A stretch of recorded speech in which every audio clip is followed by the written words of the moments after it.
All right. Side B. Side B. We're outside. We are at, first we got to give a big shout out to Funhouse. Yes. Number one, we're on the patio of Funhouse. A little bit cold. We're all right. We might shiver. He's got his fucking Eddie Money stuff I'm on. glad I brought the scarf now, so thanks, Tony. I said my hockey jersey's fine. I feel like I'm on the ice right now. But we're out on the patio, and I came in here. I haven't been here in ages. Have you been here since it was a Spitfire? I don't want to talk about that. I'm supposed to be Mr. Cleveland. I don't know. No, I haven't. I haven't been since it changed. I think it's been. I gave up my shit when we first met. I was hot and heavy in the 52 weeks of Cleveland thing, right. I mean, the list of blogs is as long as my arm. There was always something. We change names all the time. That's the artist. That's my tortured artist, people. I get it. I fucking destroy things all the time when they come to their high point. I say, nope, time to build over and start again. Let's do something new. And then each time it just evolved and devolved and devolved. I mean, that's kind of how Stash is here. Like he, like it's not uncommon to come in and be like, there's a whole new layout and like weird new machines built in here, and it's just because he gets like an idea in his head and then does it all of a sudden. So I can't say enough about this place. Also, happy hour 4 to 6, half off everything. There we go. So we come up here and we're having our fine china, everything, no dishes to wash. Yes. Everything's to go cup almost or plastic or something, so that they're keeping everyone safe. And inside, when we went in there, they got the shields up. Everything's boothed off almost. Service ports for all the booths. Unreal. So Stash did some heavy stuff. When this shit goes away, I don't know what the hell's gonna happen, but I mean, if it ever goes away, it'll all change over again. Hopefully, because this whole year has been kick in the groin. It's been terrible, absolutely terrible. I think that's the hard part is you're not a rock star 24/7. Try to be.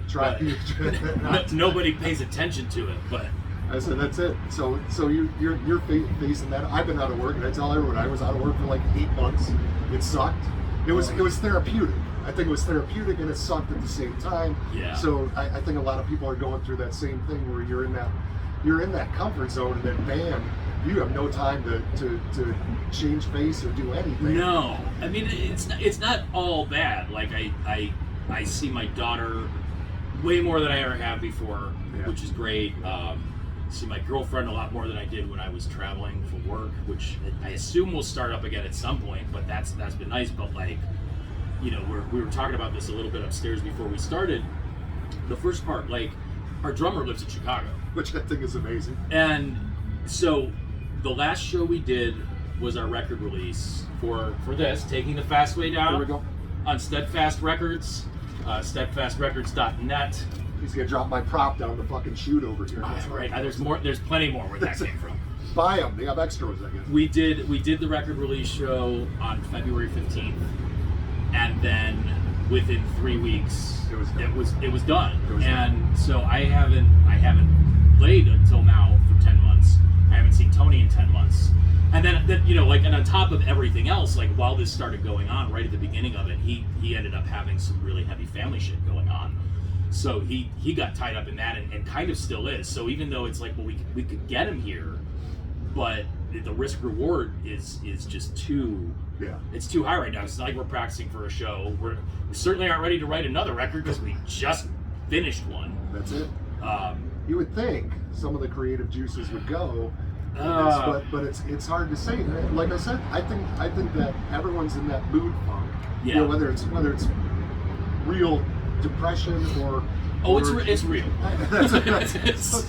real. It's a hard thing. There's a lot of the people that I talk to, my friends, are like, depression. I'm like, yeah, fucking 20 years of it. So let's if you want to talk about it, that's absolutely fine. But it is what it is. Everyone's in a funk. And I wish it was more stimulating. I mean, I demoed maybe a half dozen songs at the beginning of this back in March, but like, for the folks that have been able to stay creative and stay busy, like I'm very happy for them and very jealous, because like this is just so deadening for me.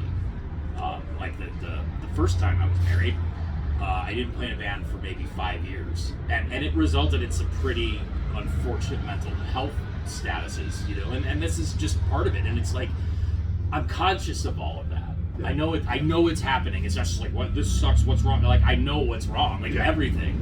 But you know, I've been doing this for 30 years now, and to just go like, okay, rug gets pulled out and you're stuck. So it's just finding those things that you can be excited about, and that's the hardest part, I think, because it can't be like, let's just get out of town and go somewhere, you know, like, you know, let's go to New York for a week. I'm like, fucking why? No, you can't. You can't. Then you can't come back. I had this great trip to Canada, and I was supposed to go to Montreal in April, and the borders are still closed. I don't know when the hell the borders are going to open. That's the other. Canada, January 21st. You're ready. You got the passport ready. And I love Canada. That's one place I love traveling. I love going to record shopping. So we'll do the circuit and go to Jerry's Records in Pittsburgh, go to Columbus, go to Magnolia and some of the other shops down there. What else is still down there? Because like I said, I don't collect vinyl, but I went to school in Columbus and lived there for like 7 or 8 years, and I know High Street is very different now. Very different. I thought Used Kids is still around. Used Kids is still around. Yep. Magnolia is still around. Magnolia is still overpriced and around. Yep. What else is down there? There's a lot of stuff. I mean, you know, Columbus for me is so it's a great town. It's just a great city to go to because of all the restaurants and everything else. And I'm a food guy, and I you know, I'm old now, and I go to bed by like 9 o'clock. But at the same time, they still have a vibrant scene down there. So it's always up and coming. German Village is beautiful down there. Just to walk around, look at the houses. They just have a lot of culture. They have a lot of culture. And the zoo is phenomenal. I have a friend that did like a backstage tour of the zoo. Oh, awesome. Met Jack Hanna. Oh, the man himself. The man himself. I met Jack Hanna when I went there, and he was a dick to me. But here's the Jack Hanna story. We're at the manatee thing where they have the enclosed aquarium. He's talking to some kid. It's probably like a Make-A-Wish kid with cancer or something like that. And I'm like fucking fanboy because it's Jack Hanna. Right. And I'm trying to get up on him just to be like, shake his hand. And he's like, he just kind of gave me the, hey, dickhead. Yeah. You get the hell away. But Columbus is great, except for Jack Hanna being a dick. I think he's retired now. I know. So you're probably okay if you go back. I'm banned. I'm actually banned for being an asshole. That doesn't surprise me at all. But I miss travel. You must miss travel even more, though. I mean. Yeah, it was never good when it was like, you're going to go to Oklahoma for 2 weeks. Yeah, well, no. And I make the best of it, which usually involves buying a box of wine at the closest Walmart and working through that throughout my week there. But like, you know, the thing that killed me at the beginning of this year was I had projects scheduled in San Francisco, New York, and Seattle. So let's go to Mecca. Every single one. I worked in Seattle for a while. Loved that city. San Francisco is really cool. Love New York, and then it was just like, nope, none of that is going to happen. No, you're staying home and get a folding card table because that's where you're going to be sitting. Yeah, this is your office now. So you know, there's that, and it's like, you know, I've kept in touch with our friends around here that are doing stuff. Like, you know, people have been staying busy as they can. We're disadvantaged because, you know, our drummer lives out of town. And we which makes no sense. Well, it does. So here's the deal with that. Cleveland drummers. Let's talk about it. It's not just Cleveland drum. I mean, first of all, drummers in general. There's. Have you ever seen the documentary they did about the Pixies when they got back together called Loud, Quiet, Loud? Yeah. Okay.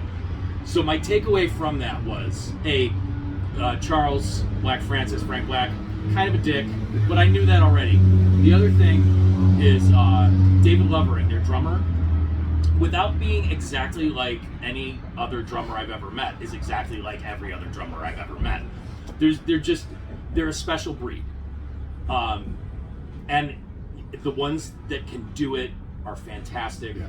We've been fortunate to play with some really good ones, but we've had like a Spinal Tap situation. Like in the 11 years the band's been around, we've had 4 drummers. That's not bad for here. I've seen the first one kind of vanished, you know, keeping up with the Spinal Tap thing. He ended up like leaving town sort of abruptly, not for any bad reasons, but like we were gonna make up a good story. He owed money to someone. No, we were on a pause. He couldn't find a job. His girlfriend was moving, so we went with her. I get it. Yeah. Second guy we found through the guy who had recorded the first set of demos with the first drummer, and he was in the band for 3 or 4 years and then moved away. So then we found another guy who had been in a band that used to practice next door to us upstairs, and he was in it for like 3 years and just kind of got overcommitted. And so we were looking, we were like, what are we gonna do? And so the guy that plays with us now, Tony, I've known him at this point probably 20 years. He was in a band in Chicago that one of my old bands had played with. We'd stayed friends and whatever, and just kept up. And when we got to the point of like looking for drummers, we started asking some guys locally that you know, it's aside from being competent, it's almost even more important that you know you can get along. True.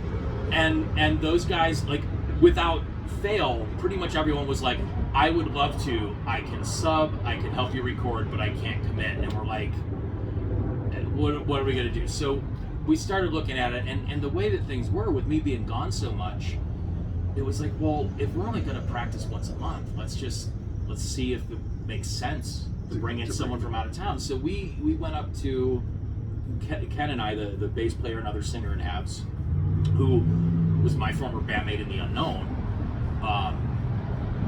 We drove to Chicago one weekend, spent like 4 hours in a rehearsal studio, and by the end of it, we're just like, no, you're the guy. Yeah. You know, because we already knew that the personality stuff all worked, and he just got it. You know, walking into the room, it was like, this is perfect. Yeah. So about once a month, once every 6 weeks, he'd catch a $150 flight from Chicago. It takes an hour to get here, so he'd come in on Friday night. We'd come up here, go upstairs, practice till like 1 a.m, stay up later, get up whenever, and then come back and do a couple more practices, and then he'd fly back on Sunday. And we had been more productive than ever. Wow. You know, like, because it was like, he's only here for this long. We gotta get shit done. Let's get it done. Yeah. And we did. And then the other thing that was really great about that was this record. We recorded it up in Chicago with a guy named Jeff Dean, who's in 85 bands. All of them are fantastic. But he had done a remix of this Sam I Am record, because the record came out in like 2006 and just sounded weird. It was really like fuzzy and blown out and strange. And then he did a remix of it that just cleaned it all up. It's like, this is my favorite record ever. So he was a friend of a friend. We reached out, and then because Tony was already up there, it's like, well, we'll drive up with the gear, crash at your place, book a weekend, knock it out. And in 2 trips over 5 days, we put this thing together. Wow. And it was fantastic. Like, not enough good things to say about the entire process. That's cool. That's good when it comes together like that. I mean, that's what everyone hopes for. Then you put it on vinyl, and you spend more money on it than you make in selling them. So make sure to buy them so you can break. Look, if you go to, I guess it's probably on our Bandcamp page, but if you go to steadfastrecords.net, you got it. They have the vinyl. They have T-shirts. They have enamel pins like this. Wow. That match the record cover. I still have a couple of the Valentine's special like pre-order boxes that are probably not good because they're a year old. But we made candy boxes, everything. It was great. Matt at Steadfast was really, really amazing at just kind of like partnering with us to take this out, because you know he's a one-man operation, but he's put out a lot of good stuff, and that's like, I want to make sure I get that plug in, because our friends at Label Mates, Golden Streets of Paradise, finally finished their second LP, which is going to come out on January 15th. Pre-orders are open, and they started that record before we started this one.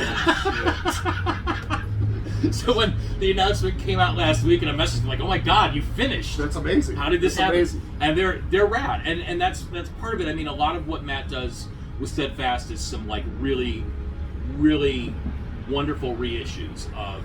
He used to be in the band Branson, back in the '90s. So he's done the reissue of their catalog. He's done reissues of some other of their contemporaries from back then. Wow. But he's also putting out stuff that's new. That's just like, this is cool stuff that I like. Yeah.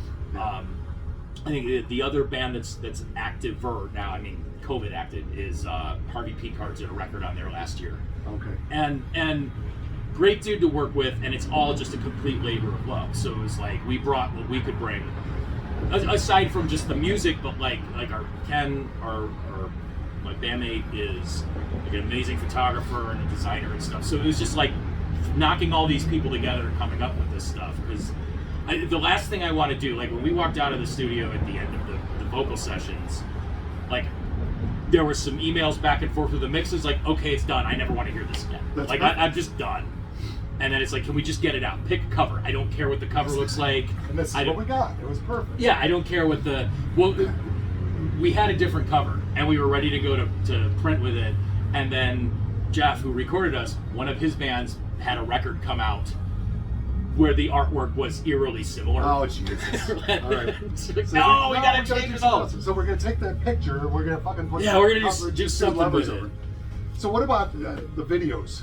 And everyone, whenever I say, I'm like, well, I'm going to go with Pete here at Restless Habs, those things are fucking professional. I mean, it looks like time. I mean, I know Ken's amazing photographer and everything. It's him. And yeah, that's why it was fun. He just started. He was like, I'll do it. He already had Premiere, and he's got the eye and the gear. Yeah. So the video that you posted with the announcement for this, we were doing it for Golden Girl. That's the first song on this. Yeah. We were just kind of bouncing around ideas, and like I don't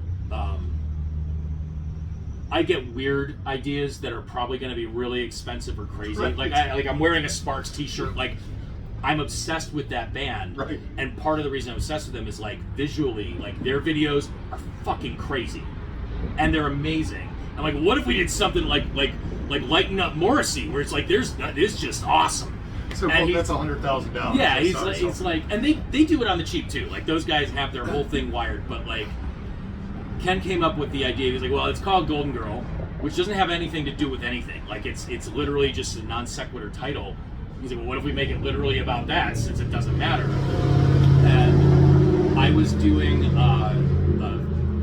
we actually just finished this. I was doing a Futurama podcast for the last few years. That I was supposed to be on as well. You lost your chance, dude, because there's only 130 some episodes. I was gonna do it, and then you said you were pulling the rug out, and I said, "Fuck!" I was ready to do it. It was close, right down to the wire. But my co-host on that, Michelle, she's awesome, by the way. She's fantastic. She's a participant in the Vinyl Club. Absolutely, stuff. yeah. Really, like she's just fucking awesome. And when I was like, hey, because she had done some like some sketch work with All This Mustache and some other groups around here. Yeah. I was like, do you want to come to an unair-conditioned warehouse in August facing the sun and paint yourself gold and dance like Charlie Brown for a couple hours? She's like, yeah, I'll do it. Yeah, that's like, fine. okay.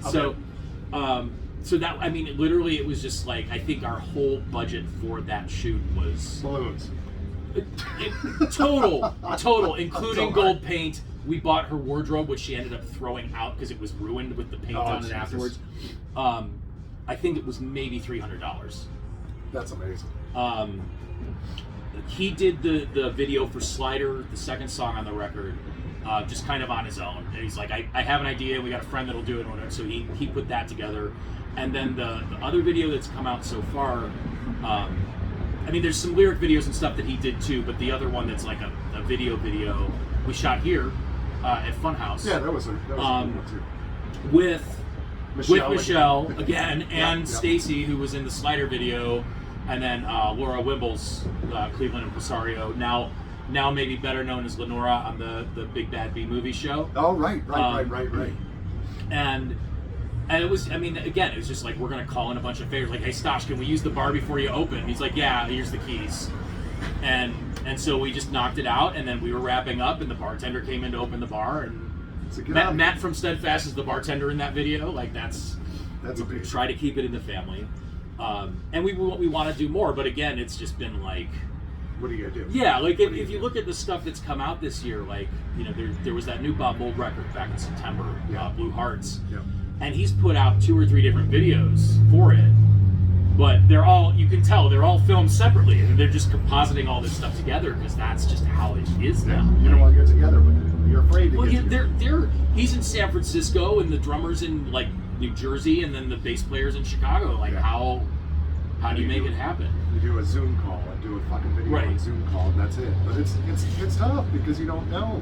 We had to postpone ours. Yeah, the first time, because my daughter's best friend's mom got exposed. We're like, okay, we gotta hold back. Yeah. But this whole thing, I've had multiple cancellations, even myself, because I was not feeling well a couple weeks back when I was going to do something. I'm like, I'm not going to expose you. I don't care. Maybe I smoked too many damn cigarettes. I have a cough. I'm not going to do this. So I just want to be safe. But it's the same thing. I mean, what are you going to do? Well, it's wild to not be able to see live music, but you can still go out now and see live music.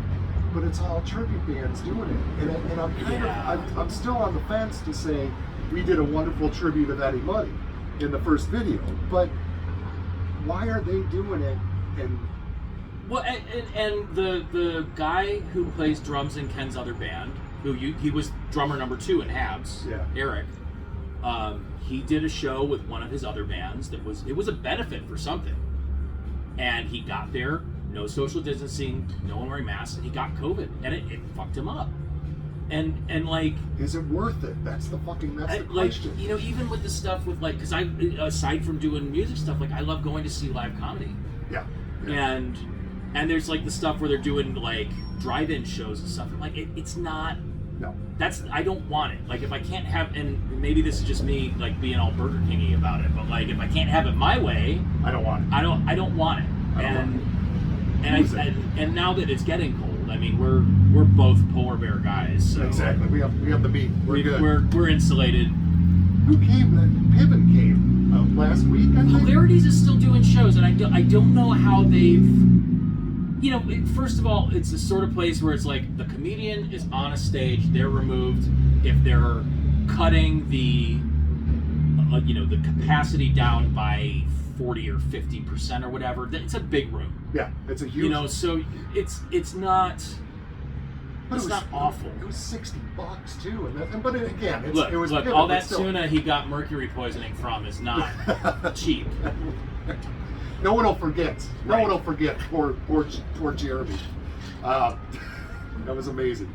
But that's it. And I think, like I said, if I want to see live music, I could go out and get COVID and possibly go see a cover band. But what's the plans for you guys for? I mean, we're into 2021. I know, and maybe 2022. Honestly, because there needs to be lead time. Yeah. And I think there's bands that are starting to plot for like the spring and forward, and thank God, because if it opens up, like, but I mean, we were actually trying to get back to the UK because our Ken and my old band, The Unknown, had done that several years ago, and still have a network of people that we could reach out to and be like, we can get our ass over there, and you want to drive around for a week with us and whatever. But just, we can't get out of the country now. No. And it's still nothing. The vaccine's coming. There's nothing being done, which kind of sucks. But I mean, it is what it is. Until if you're one of the fucking dickheads that doesn't want to get the vaccine, you don't have to get it, and you're gonna still spread it. So I don't. I mean, that's an argument that we could go on for fucking hours. That's America. Yeah, absolutely. Like it's people are obsessed with their freedom and don't kind of get that there's it's so cliched going back to the old Spider-Man riff, but like Uncle Ben being like, great power comes great responsibility. Like you just because you're allowed to do something doesn't mean you should. Yeah. Which I've encountered in the kitchen several times. Like, these spicy Cheetos will go great on. Bad idea. No. Although with the spicy Cheetos, it's normally a good idea. Always. Or handicap hot fries. One of the two. Yeah, those are a little more corny. Yeah, that's true. But you could put them on chicken. Try it out. Oh shit! I'm locking that one down. So what does it look like? I mean, are we going to play here? Are we going to play in here? Are we going to look for outdoor venues? Are we going to look for things like that? It's rough. You guys, you could play, and I think to. Outdoor kind of shows like Vans or something like that, or Warped Tour or whatever, where you could play a stage, but you still got thousands of people. That's kind of your thousands and thousands of people. Thousands of people watching you going nuts, showing their boobs. Thousands of people showing complete disinterest. That's more accurate. You know, we at this point, I would be satisfied just being able to practice. Yeah. You know, getting Tony here for a weekend where we can just hammer out demos or just play these. Like, I had to relearn songs to do the stuff that I played on the first part of this. Like, because it's been so long, and for us, you know, it's like Ken's got a couple kids, I have a kid. We've got a geographic disparity with us, so that spreads stuff out. Yeah. And it's all has to be deliberate. Yeah. And because it has to be deliberate, you need to plan it. And I don't feel comfortable planning shit right now. Is your drummer gonna get on a fucking plane? That's another question. Well, I mean, you know what? If he wasn't taking care of his mom, he might. Yeah. But you know what? I don't want to do it bad enough to put his family at risk. Yeah. Yeah. Because it's not worth it. Like, we're not making our living doing this. We're passionate about it. And that's probably the closer. I've heard this stuff, and I think that, you know, people that I've showed it to and passed around the videos, you guys are fucking good. Thank you. I mean, it's just one of those things you listen to, like, it's a Cleveland band. And you think about that, and you're like, it's highly produced. It's fucking catchy. It's better than half the shit that's out there now. So how is it that you're playing in a room like this? Are you bitter at Cleveland? Are you? I mean, what's? It's good. I mean, like I said, I've been doing this 30 years, and for not a short amount of time, I was kind of bitter about shit. But the fact is, what we do, which, you know, however you want to describe it, either in a good way or a bad way. What do you call the influences? Like, if people never heard it before, they're just like, what are you? So, kind of early 90s pop, punk, rock, but you know, like. And people get scared because they're going to say you're Blink 182, and you're like, no, we're not. I mean, like if anything, some of the best comparisons I've had would be like, you guys sound a lot like Sugar. I'm like, well, great, because I love Bob Mould. That's the best band in the world. And that's what I'm trying to get to. Yeah. And if it sounds derivative, it is what it is. That's how I know how to write songs. So how'd you get rid of your bitterness? I just got old. You're supposed to get more cranky. Like no, I mean, I'm cranky as hell, but I got old and I drink a lot. But a lot of it is just like, you know, it is what it is. Like, it's a young man's, or not even young man's, it's a young person's game. Because, like, what's really cool watching the Cleveland music scene from kind of a set of remove right now is it feels like more than ever there is more diversity in what's going on. It's still, I mean, like, rock and roll is still a white guy thing, but there's more people of color, there's more people of different genders, there's more women and whatever that are out there doing punk rock or noise or whatever the hell they do. Yeah. And right on. I mean, we're almost cursed with too much talent and not enough people, because there's so many. Well, this is all pre-March 2020. Yeah. So many venues here. On any given night, there could be 5 different shows going on, and still 3 other venues that just didn't have a band booked. And you know, I'm gonna go see a cover band and stuff. Right. I want to see that Journey tribute that uses numbers in the name. That's it. And God bless them, because Journey's great too. But like, you can't. You know, you have to make it a full-time job if you're going to try and make it a full-time job. And I got a mortgage and bills to pay, and so does Ken, and so does Tony, and we're just doing it as a labor of love.